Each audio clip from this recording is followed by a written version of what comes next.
everyone out there in YouTube land, Dan here, aka the Comic Concierge, and this is one of my graphic thoughts videos where I talk about 3 graphic novels I've been reading or trade paperbacks and give you my thoughts and opinions on them. I will not get into any spoilers or anything like that, so if you've not read these books, don't worry. I'll just be going over general premises and ultimately if it's like something that would be included in the trailer but not something that's going to reveal everything that happened in the story. And this week I have 3 very different books that in a way one takes place all about the past, one in the present, and one kind of about the future. Well, not a real future, but 3 very different books. And 3 books, I will say, this is, out of all the graphic thoughts videos I've done so far, these are ones I probably enjoyed overall the most. Each book I talk about this week, spoiler alert, is one that I would personally recommend. So there you go. All right, well, let's start the book that's kind of in the future, but not a real future. I don't know if that analogy really holds water, but hey, let's go with it. The first book we're going to talk about is Green Lantern Earth 1 Volume 2, a lot of numbers in there. And I really liked the first volume. This was really happy to get the second volume. And the Earth 1 books are kind of like a retelling of a character's origin and getting them into like a different type of universe. I really feel like these Earth 1 books are kind of geared towards a different audience. That's more your bookstore audience versus your Wednesday Warrior audience. It feels like this would be like the spec script of the movie they make, where things are a little bit more toned down. There's more of a scientific angle. The fantasy elements aren't as pronounced. And there's less like interaction with other characters. It's very much its own thing. So you can kind of pick this up and enjoy it without having to worry about all the other continuity, you know, all the other series. It's even the other Earth 1 series. It's just a Green Lantern story. And I know origin stories can get a bit old, and it's all dependent upon like what do you have to say that's different. And I thought the first issue did a good job of like having a new type of Green Lantern world that is very familiar, but at least had some changes. This continued this. It brought in some new elements, elements that are familiar with the DC universe and Green Lanterns, but approached them differently. The big thing in this is the Yellow Lanterns show up, and they're a big part of this book, but they approach those lanterns in a different fashion, where, you know, in the normal DC universe, the lanterns are about the emotional spectrum. This doesn't take that approach. It's more of a more hard sci-fi in the sense that they're getting their powers from a different source. It's not necessarily emotional based. It's more treated like a weapon in that sense. And how this starts is that there is this conference between Earth and this alien planet. It's meant to be a peace offering between the 2 powers as Earth is starting to develop into a more galactic power. Unfortunately, things go awry. Green Lantern shows up to try to save things, but still what ends up happening is that, there's a lot of conflict. There's an explosion happening. People aren't sure if Earth attacked or the other planet attacked. So what was meant to be an offering of peace is now a potential war. But that's really in the background, as also, like I said, these orange lanterns are starting to show up, and a new guardian, potentially from another dimension. And you have Hal Jordan trying to kind of figure out his way with the other Green Lanterns, as it seems like they're no longer the most powerful force, because the Yellow Lanterns have much more power than them.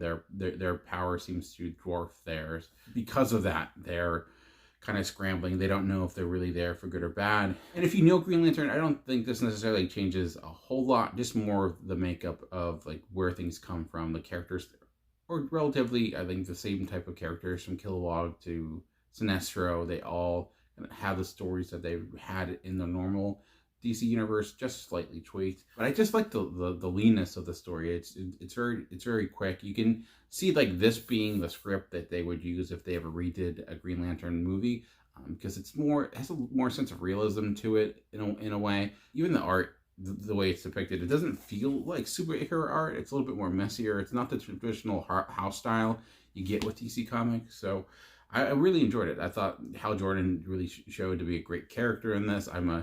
I'm like a moderate Green Lantern fan, but I thought, this was just a really well-toned story that continued to build the lore of this world, but the characters are all there and great. And it does make you feel like it's great at setting those stakes, because it does give you that sense of like, I don't know how they're going to come out with this, because it does seem like overwhelming. And I do like the way it approached it, and taking what's been established and putting something, a new spin on it, without, being completely off the rails. It did a good job of balancing both of those, which is not hard to do with superhero comics. So if you're a Green Lantern fan or you're not a Green Lantern fan, again, this is a great one. These series are really good to get into if like the other DC books scare you because of everything you need to know. Earth One is kind of there to help kind of fill in that void. Let's get into my next book, and I don't know how to do in transition because I couldn't have two stories that are probably more different than those two, having a superhero book and then this, which is the opposite of a superhero book, and it's Guantanamo Voices, and this is written and drawn by a number of different artists, and it tells the story of people that have had experience in Guantanamo Bay, from past prisoners to activists to even like soldiers and like those that were like higher up working at the Guantanamo Bay and telling about what happened there kind of post 9/11. And this is a book that's gonna make you really angry if you have an ounce of humanity in you. Just all these different stories are much more devastating after the next. Just learning about what happened, why it happened, just the lack of responsibility that's across the board. And I will say this pulls no punches in the sense of it is very critical of pretty much all sides, like all people part of the political spectrum that failed to really do anything to stop what was happening, even after, we knew, because, obviously Guantanamo Bay is notorious for the torture that happened. We've all seen those photos that have come out. And this talks about that, but it goes a lot deeper, like I mentioned, even talking about prisoners. And then when you hear their stories, I hear all the stories of, like I said, even from soldiers that were there, people that did try to speak out, and then you see what happened to them afterwards. It's just devastating seeing they put all their career on the line, did everything they could, did the right thing, and no good deed goes unpunished, and you see that. So again, this is a book that is going to infuriate you no matter where you fall in the political spectrum, because I think ultimately, even if you are in favor of this type of treatment or whatnot, you can just at least see how inefficient it was and how it failed to even do the job it was trying to do. They would, offer endless amounts of money to provide potential terrorist threats, and what ended up happening was, they would just grab whoever in order to cash in on that reward because they weren't really checking. You also see that there's no end date for this, in the sense of there's still prisoners that are there, still about 40 or so, and you realize that I think people, they just don't know what to do. It's one of those things where bad decisions were made, and bad decisions kept being made because they don't want people to know about the past bad decisions. So instead of comping to that, they're ruining individuals' lives. Again, that even the mission of people that work there probably didn't belong there, but now they're saying that, well, because they're here, we can't set them free, because if they didn't belong here before, now they will. And it's just like, it's an awful situation ultimately. It's a breakdown of one of the most poorly handled human rights crises of the 21st century. And it's worth reading, it's worth checking out, because really the Guantanamo Bay is one of those topics that is kind of, people just forgot about. I don't know the last time I've heard people talk about it really since almost like the Obama administration. It was brought up maybe when he first was out, and then it just went away and no one mentions it at all. It's just not a topic, even though it's still there, still operating. And when you read these stories, it's just, you realize that the people that were in charge just didn't know what they were doing, the tactics that they would use, the inefficiency of those tactics. And like I said, I think no matter where you fall on the political spectrum, there's something to be gained from this, to be learned from it, as there were just countless errors that were made and are continuing to be made. So I would highly recommend checking this out. And there's, like I said, there's a multitude of different artists, and I thought they did a good job of linking the artists that fit each story.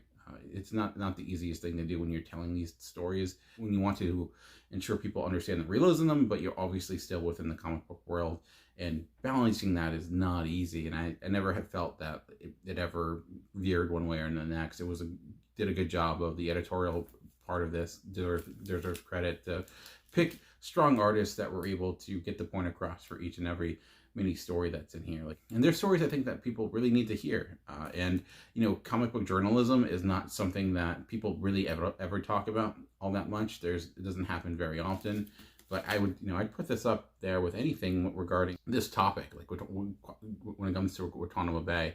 I don't think I've ever read a documentary or a news story that does a better job of approaching the issue, researching the issue, providing what happened, providing details what happened, going to vital sources and informed sources that were there that can provide a whole context of from the prison, from the outside of the prison, from getting prisoners where they came from, where the information came from. The entire story is pretty much here, and it's worth checking out. And like I said, it's one of the biggest stories that happened in the 21st century that's kind of fallen by the wayside. And my hope is like a book like that can bring it back into the public consciousness, which is not an easy thing to do for a comic book that came out last year. And I know it was on some best of lists, but ultimately I didn't see a huge amount of conversation around it, which is sad because it's worthy of talking about, worthy of breaking out. So, and that book, along with all the books I'm talking about, are all books I, again, got from the library.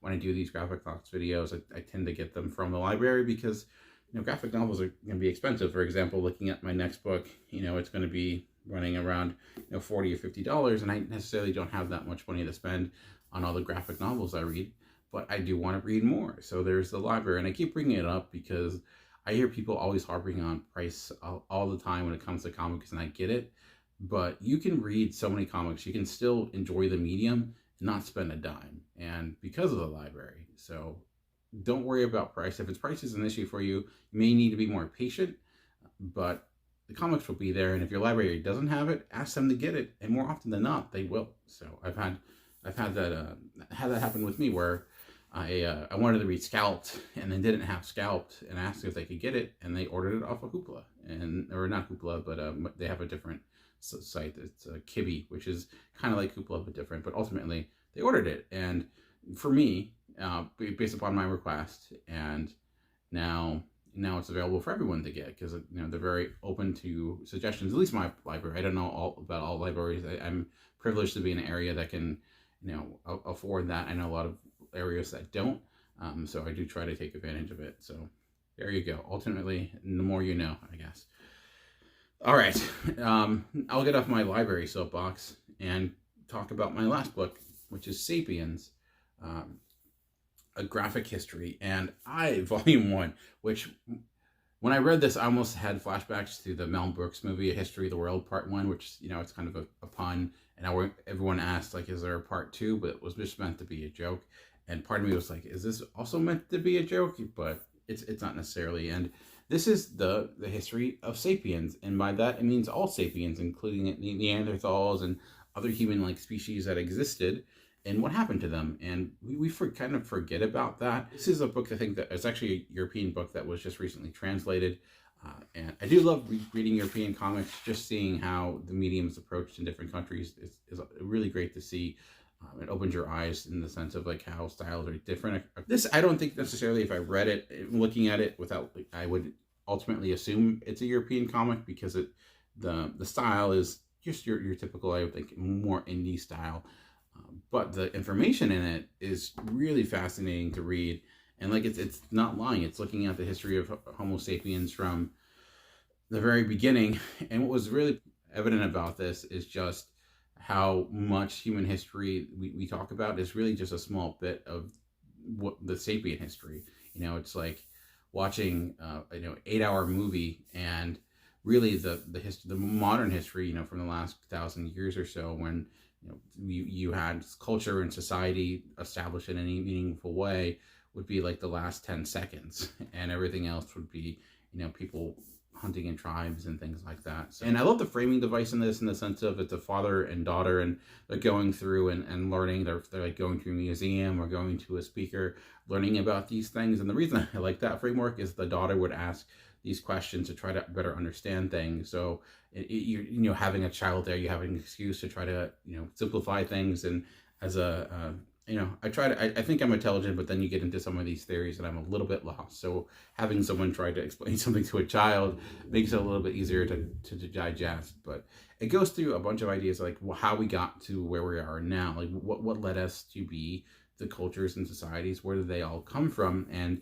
the thing is that there's a lot of ideas behind it. There's a lot of science that it's based on, but a lot of it's just general theory. People are guessing. And one of my favorite theories that was brought up was about gossiping, and how they think gossiping actually had a big impact on getting culture, and a big reason why Homo sapiens survived and like the Neanderthals didn't, even though Neanderthals were stronger and more adapt and have bigger muscle mass and things like that. Why did they fade away? But Homo sapiens succeeded, even though they're, technically the weaker species. And they thought gossiping was part of that, because what it did, it helped reinforce trust and communication. It made you people to estimate and evaluate the people that are around them, and in a way that like they could trust certain individuals, and that kind of starting to develop a culture and independency in one another. Based on the idea of like having that type of conversation, you're able to build trust with the person that you are conversing with, even if it's basically about something a little bit more personal. But it brought people closer together. It made Homo sapiens more dependent upon one another, and working together a lot more, where they think that the Neanderthals didn't have that, didn't have the sense of kind of kinship and brothership with one another, and they were more isolated, which I think led to their extinction eventually. So if you're interested in the type of history that, growing up in American public school, this was not really talked about. I mean, evolution was mentioned and it brought up, but not to this detail. And it even talks about like how a book like this, maybe even a couple hundred years ago, maybe even sooner, would be like burned because it dared to ask questions that were sacrilegious. But now we can ask them and dive deeper into them and investigate these things. Being a history fan, like, when I think history, I often think more, modern history compared to this, like World War II or, the Renaissance. And this is before, written word ever existed. But I also like the fact that it was open about how a lot of the theories it was covering were theories, and there were ideas, and they were backed by an element of science, but they had to fill in a lot of blanks, because you're talking about a time where we don't have a lot of artifacts per se, and you're just trying to piece things together. We're learning more and more each year as we discover more things, but as science adjusts and theories adjust based upon the information that comes in. So I think I'm looking forward to volume 2. I don't know if it'll be as exciting when it gets into more modern history, since that is ground that is covered a lot more. But I did, again, like this approach. It made me feel smart because I was able to understand complex and nuanced theories about the formation of society, because it was being taught through the perspective of a child. And that was a good way of doing it. It was very creative in that way, and clever. And it never took itself too seriously. There was a level of humor there too, which I also appreciated. So it kept things light. Going to college, and you had that professor that was always great at bringing the story to life and injecting humor into it, making it fun, and the fact that you don't realize you're actually learning. And that's what I thought with this. Like, it's a great book to even give to like a high school kid or something like that, that if they want to cover or have to go over this information, and they get this lofty textbook that's dry and uninteresting and doesn't do anything to really grab your attention, a book like this will. And I think, this is stuff we could utilize in education a lot more. So I don't know which was the best book I read. Probably Guantanamo Voices, because that's covering such a very important topic. But pure enjoyment level, this was the book I enjoyed the most, because it was information I liked learning, compared to Guantanamo Voices, which was information that was important to know, but just made you, question society in ways that makes you disappointed to be a human being. So to be a little Debbie Downer, and then if you want something that kind of spruces you up and makes you impress just about how far we've come as a species, you got this. We've had some downfalls of sort, but hey, we beat the Neanderthal, so that ain't nothing. All right, well, ultimately that's it for this week. Just remember, comics are for everyone. The key is finding the right one. Until next time, keep reading.